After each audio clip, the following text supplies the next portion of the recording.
नमस्कार दोस्तों आज का ये वीडियो आप लोगों के लिए बहुत ज़्यादा इम्पोर्टेंट है। दोस्तों आज के इस वीडियो में हम लोग बात करने वाले हैं एक गरीब व्यक्ति कैसे करोड़पति बन सकता है। देखिए नॉर्मली जब एक बात एक ऐसे व्यक्ति की आती है जिसकी अर्निंग कम है, कम पैसे कमाता है, तो ऐसी सिचुएशन में आज की डेट में बहुत ही कम लोग हैं जो सही गाइडेंस देते हैं।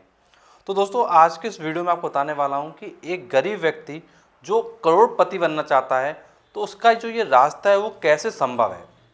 तो दोस्तों इस वीडियो को आप शुरुआत से लेके एंडिंग तक पूरा देखिएगा और वीडियो को स्किप मत करिएगा। तो चलिए शुरू करते हैं।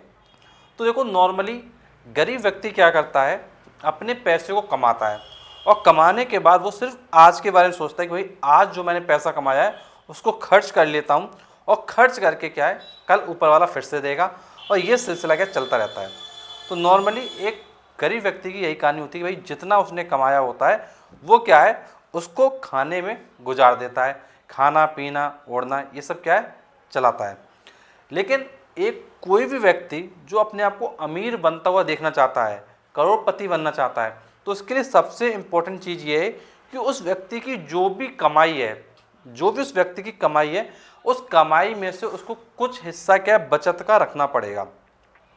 अब उस बचत के हिस्से से क्या होगा, आपको उस बचत के हिस्से को अलग अलग जगह क्या है रखना चाहिए। जैसे कुछ लोग क्या करते हैं अपना सारा पैसा क्या है बैंक में रखते हैं। देखिए बैंक में पैसा रखना चाहिए, नो डाउट, कोई दिक्कत की बात नहीं है, लेकिन हमें साथ में ये भी समझना चाहिए कि जब हम बैंक में पैसा रखते हैं तो बैंक में क्या होता है, जो हमारा पैसा है वो एक तरीके से बढ़ता नहीं है। क्यों नहीं बढ़ता समझिएगा ध्यान से। देखिए बैंक में फॉर एग्जांपल आपने 5,000 रुपये की आरडी कर दी। अब होता क्या है कि बैंक में आपको लगभग 6 से 7% का ब्याज मिल रहा होता है। अब जो महंगाई दर है वो महंगाई दर भी हमारी लगभग 6% है। तो जो आपका पैसा है वो ना के बराबर बढ़ रहा है, क्योंकि जितनी महंगाई बढ़ी उतना ही आपको लगभग ब्याज मिल रहा है या थोड़ा सा ज़्यादा ब्याज मिल रहा है। तो उससे आपकी ज़िंदगी में कोई भी ऐसा परिवर्तन नहीं दिखाई देता है। लेकिन अगर इसी जगह हम लोग बात करें अपने पैसों को हम लोग मार्केट में डालें, अगर हम बात करते हैं शेयर मार्केट की, तो शेयर मार्केट में क्या होगा, वो पैसा आपका क्या ज़्यादा ग्रोथ कर सकता है। देखिए शेयर मार्केट की जो चीज़ें हैं वो काफ़ी बेटर हैं।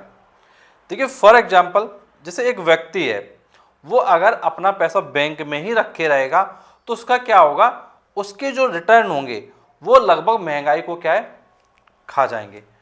लेकिन अगर आप पैसा अपने मार्केट में रखते हैं, स्टॉक मार्केट में, तो उससे आप क्या अच्छा वेल्थ क्रिएट कर सकते हैं। देखिए एक व्यक्ति जो कम पढ़ा लिखा है, जिसको ज़्यादा नॉलेज नहीं है मार्केट के बारे में, उसके लिए सबसे बेस्ट होता है SIP, जिसको हम कहते हैं सिस्टमेटिक इन्वेस्टमेंट प्लान। तो SIP से क्या करते हैं, हर महीने हम अपना पैसा शेयर मार्केट में लगाते हैं। कुछ लोग ये पूछते हैं कि अगर हमारा पैसा लगाया हमने और कहीं पैसा पूरा डूब गया तो देखिए आपको समझना होगा कि पूरा पैसा नहीं डूब सकता है। क्यों नहीं डूब सकता है, उसका रीज़न है। देखिए पूरा पैसा इसलिए नहीं डूब सकता है क्योंकि जो म्यूचुअल फंड कंपनी होती है वो क्या करती है, आपके पैसे को सिर्फ एक कंपनी में नहीं लगाती है, वो बहुत सारी कंपनीज में लगाती हैं। हो सकता है 50 कंपनियां हो सकता है 100 कंपनीज, हो सकता है 150 कंपनी हो। तो आप जब नॉर्मली जब किसी भी बैंक में जाएंगे तो अगर आप उनसे बात करेंगे SIP के बारे में, तो बैंक में भी आजकल क्या है SIP हो जाता है। बैंकों में क्या होता है कि जैसे जो म्यूचुअल फंड होते हैं वो बैंक वाले भी प्रोवाइड कर देते हैं। तो बैंक में आजकल सिस्टम हो गया है, आप प्राइवेट बैंक में चले जाइए, आप गवर्नमेंट बैंक में चले जाइए, तो वहाँ पर भी कुछ लोग आपको मिल जाएंगे जो म्यूचुअल फंड की आपको जानकारी दे रहे होंगे।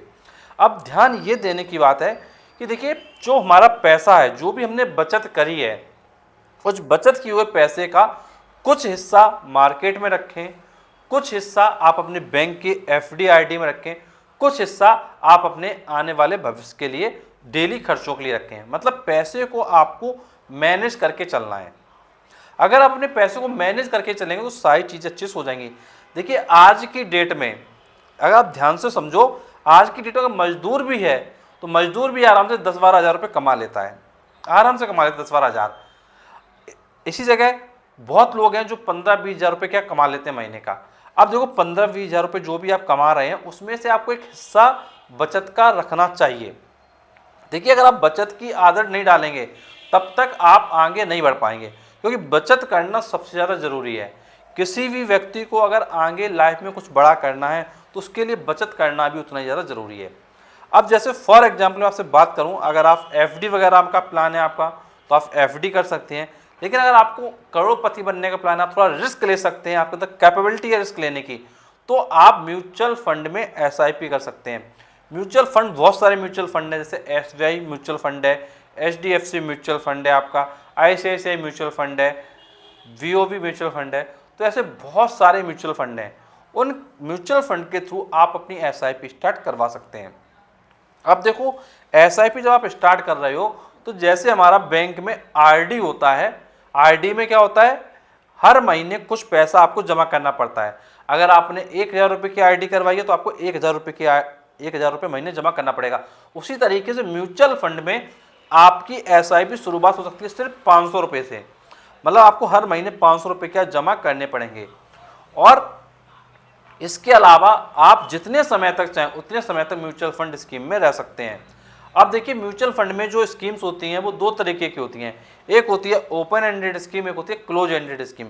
ओपन एंडेड स्कीम का मतलब होता है कि जब आपका जो पैसा है वो आप किसी भी समय कभी भी निकाल सकते हैं। लेकिन जो क्लोज एंडेड होती है उसमें लॉक इन पीरियड होता है, हो सकता है 3 साल का लॉक इन पीरियड हो सकता है 5 साल का लॉक इन पीरियड हो।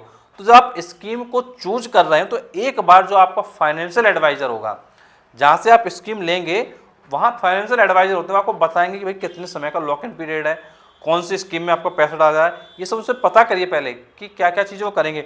और जब आप फॉर्म वगैरह भरें तो उस पर डिटेल चेक कर लीजिए कि आपका पैसा जिस स्कीम में आप चाहते हैं क्या उसकी स्कीम में लगाया जा रहा है कि नहीं। तो ये सब चीज़ आपको डिटेल चेक करना होगा। और देखिए, म्यूचुअल फंड से जो रिटर्न होते हैं वो लगभग 12%, 15% और 18% जैसे रिटर्न होते हैं। अब डिपेंड करेगा कि भाई आपको कितना मिलता है, ये डिपेंड करता है मार्केट की कंडीशंस पर। देखिए, अगर आप लॉन्ग टर्म को लेकर चलेंगे तो 12, 15, 18% जैसे रिटर्न आपको मिलेंगे। लेकिन अगर आप कुछ ही समय बाद पैसा निकाल लेंगे तो हो सकता है पैसा आपका या तो ज़्यादा बढ़ जाएगा या आपको हो सकता है थोड़ा कम भी हो जाए।